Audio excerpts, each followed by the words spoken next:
When an avoidant ex doesn't contact you, this is what's actually going on. You've been waiting, checking your phone, wondering if maybe, just maybe they'll reach out, and nothing. Silence. No call, no message, no explanation, and it hurts. You start to question your worth. Wasn't I enough? Didn't we have something real? Are they over it already?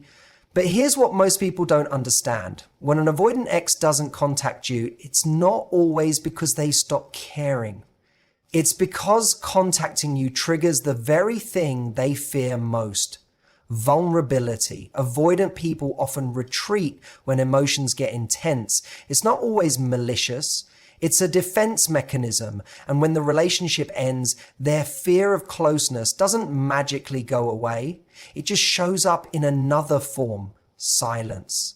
You think silence means indifference, but for the avoidant, it can mean conflict, discomfort, or emotional overload. The absence of contact is their way of staying in control, of not feeling helpless, of avoiding themselves.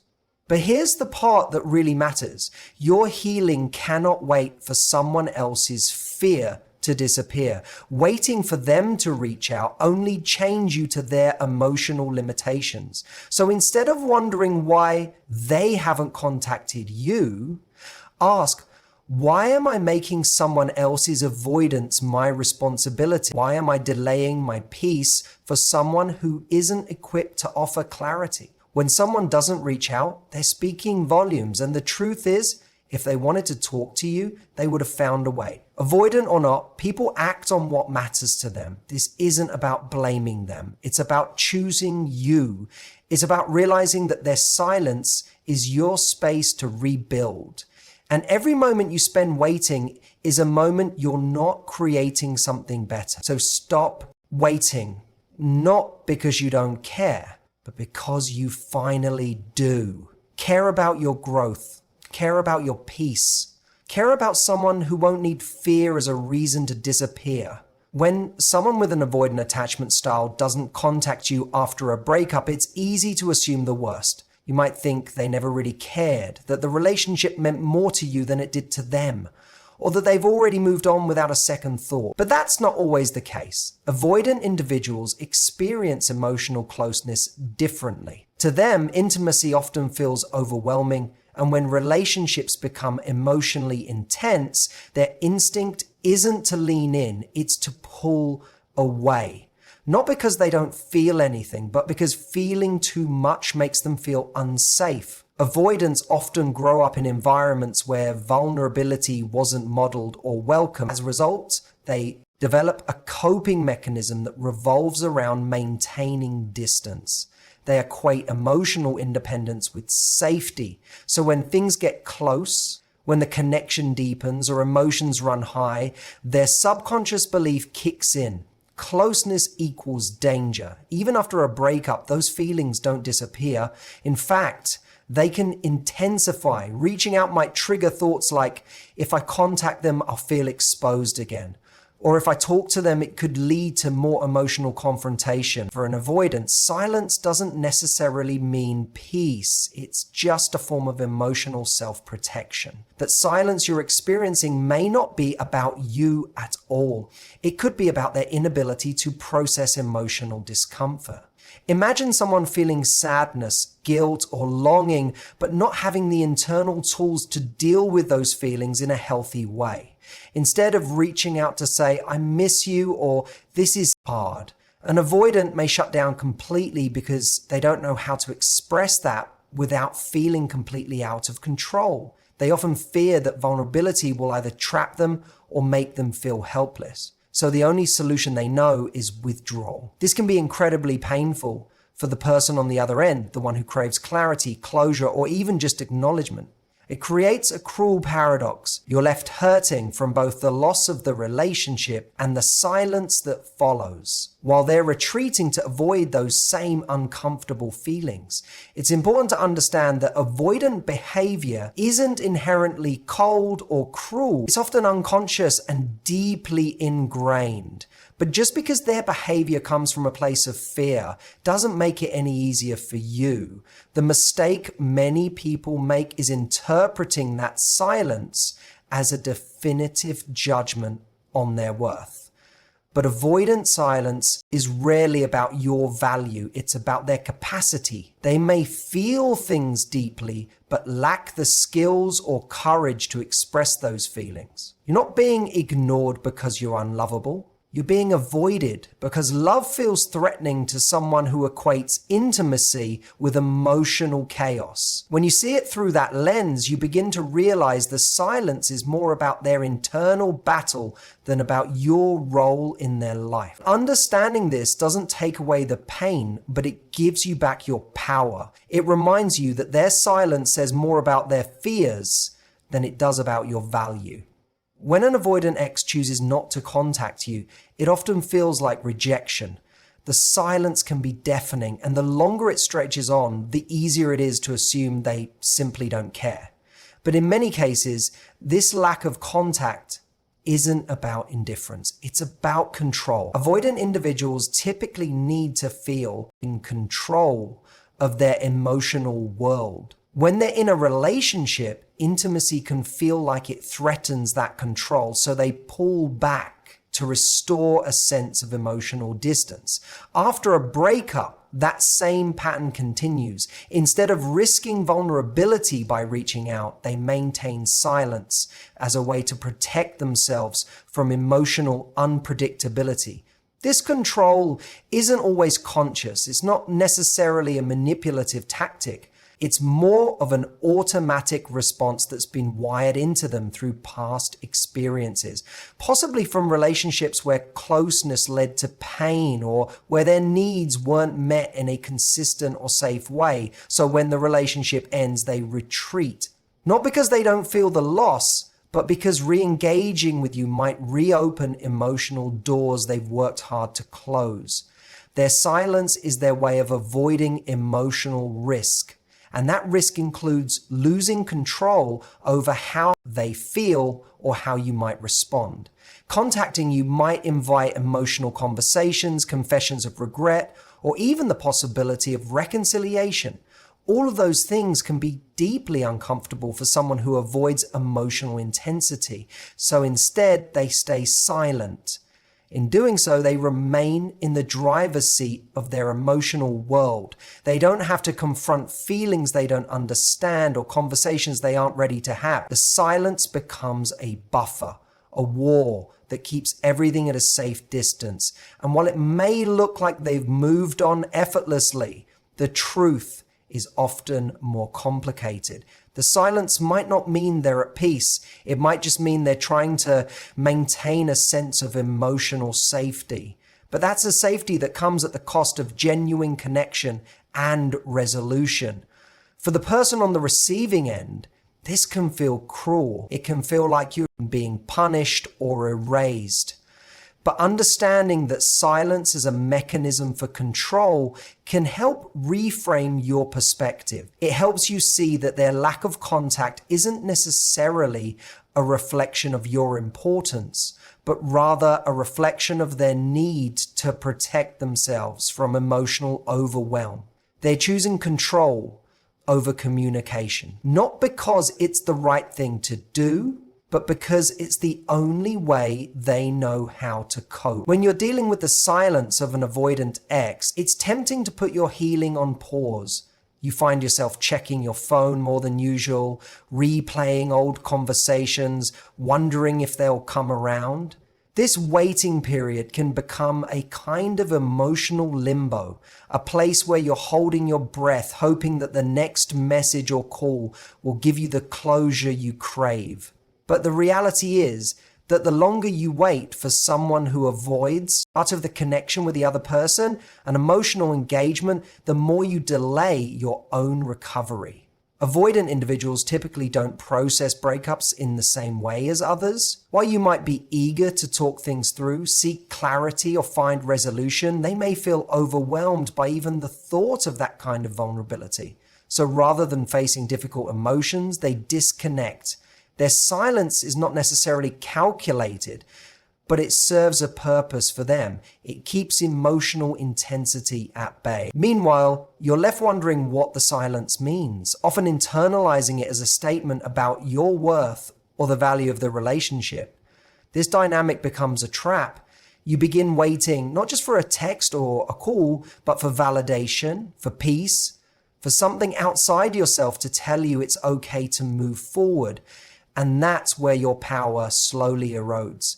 Healing that is dependent on another person's behavior is fragile. It's conditional. It's unpredictable. Waiting for someone to contact you in order to feel okay keeps you emotionally tethered to someone who may never give you what you need.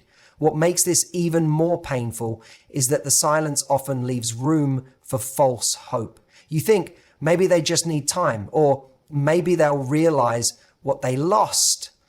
But in the meantime, your energy is focused entirely on them, not on you. Every day spent hoping they'll reach out is a day you're not truly investing in your own healing. It's a day you're living in response to their behavior rather than in alignment with your own needs. Healing begins the moment you stop waiting. It starts when you realize that closure doesn't have to come from them. It can come from you choosing to stop looking backward. You deserve peace that doesn't depend on someone else's fear or avoidance. The longer you delay your healing by waiting for contact, the more power you give away. Your life and your future are not meant to be on hold while someone else avoids their emotions. It's easy to make excuses for someone's silence when you're emotionally attached. You tell yourself they're busy, overwhelmed, confused, or need time. But deep down, part of you knows the truth. People make time for what matters. When someone wants to talk to you, they find a way. They don't let fear, discomfort, or circumstances stop them. That's not to say they won't feel fear or uncertainty. Most people do. But when someone truly values a connection, they'll work through that fear instead of using it as a reason to disappear. This is especially important to remember when dealing with someone who has avoidant tendencies. It's tempting to think their lack of communication is purely due to their attachment style, that they're so emotionally blocked, they simply can't reach out. While it's true that avoidance plays a role, it doesn't fully excuse prolonged silence. Everyone has the ability to act on what matters to them. If they're not contacting you, it's not because they physically can't, it's because they're choosing not to. Avoidant people are still capable of reaching out when they feel the urgency or desire. Think about it. If something truly mattered to them, if they felt they were going to lose something they weren't willing to let go of, they would take action. The absence of contact isn't just a quirk of their personality. It's a statement. Not always a cruel one and not always intentional, but a statement nonetheless. When someone doesn't act, they are still communicating. Silence is not neutral. It says, this isn't a priority for me right now. That truth can be hard to accept, especially when you're still emotionally invested. You want to believe they care as much as you do, and maybe they do in their own way. But care without action is passive. It doesn't nurture connection. It doesn't build trust, and it doesn't help you heal. You don't need someone who cares silently. You need someone who shows up. It's painful to face that someone might not be willing to make that effort, but clarity is better than confusion. When you stop interpreting silence as mystery and start seeing it as a message, you begin to shift your focus back to yourself. You realize that the people who belong in your life won't make you guess. They won't leave you waiting for basic communication. They will show you through words, actions, and presence that you matter. And if someone won't do that, it's not your job to fill in the blanks. When an avoidant ex doesn't contact you, the first instinct is often to take it personally. You start analyzing everything that happened, trying to decode the silence. You wonder what you did wrong, why they've gone quiet, or what you could do to bring them back. It becomes a cycle of why haven't they reached out that loops in your mind, keeping you tethered to the past and disconnected from your present. But there's a more important and empowering question to ask. Why am I still waiting. Shifting the focus from them to yourself changes everything. It moves you out of a passive state where your emotions are dictated by someone else's choices and into an active one where you take responsibility for your own well-being. Waiting often feels like you're holding space for hope, but in reality, it can be a form of self-neglect. Every moment spent waiting for someone who's not communicating is a moment spent putting your own healing on pause. Ask yourself honestly, what am I hoping their message will give me? Is it closure, validation, or proof that I still matter? All of these are legitimate needs, but depending on someone who avoids emotional connection to meet them will only leave you stuck. Avoidant individuals tend to disconnect when things get intense. So if you're hoping they'll suddenly turn around and offer emotional clarity, you may be waiting for something they don't have the tools to give. More importantly, ask why your peace is being held hostage by someone else's behavior. Because when you're stuck in a place of waiting, you give away your emotional power. You place your self-worth in someone else's hands. You attach your sense of resolution to their willingness to communicate. And often, that communication never comes. Not because you don't deserve it, but because they're not capable of offering it in the way you need. The turning point is when you realize that moving on doesn't require their involvement. You can choose to stop waiting, even if they never reach out. You can reclaim your time, your thoughts, and your emotional energy. That's not bitterness, it's self-respect. It's the moment you stop letting someone's silence control your story. By shifting the question to why am I still waiting, you start recognizing your own agency. You begin to prioritize your own growth over the hope of their return. And that's where real healing begins. Not in their response, but in your decision to no longer put your life on hold. So if you've been stuck in that silence, waiting, hoping, replaying old memories and wondering why they haven't reached out, breathe. Understand that this isn't a reflection of your worth. It's a reflection of their capacity. And sometimes the most painful truths are also the most freeing. Someone can care about you and still not be capable of showing up for you in the way you need. You don't need to chase clarity from someone who runs from their own emotions. You don't need to make excuses for behavior that leaves you confused and depleted. What you need, what you deserve, is peace, presence, and partnership. The kind that doesn't hide behind fear. The kind that doesn't make you question whether you're enough. Their silence may feel loud, but let it echo with a message you finally hear. It's not your job to wait for someone to become emotionally available. Your job is to choose yourself, to walk away from confusion and toward the kind of love that feels safe, consistent, and true. Because the right person won't need fear as a reason to disappear. They'll have the courage to stay, to speak, to meet you with the same emotional honesty you offer. And until that person comes along, let silence be your turning point, not your prison. Thank you for spending your time and your heart here. If this spoke to you, if it gave you even a little peace or perspective, I'm grateful. Remember, your healing isn't something that starts when they come back. It starts when you do. Take care of your heart. You're stronger than you think. Thank you, and goodbye for now.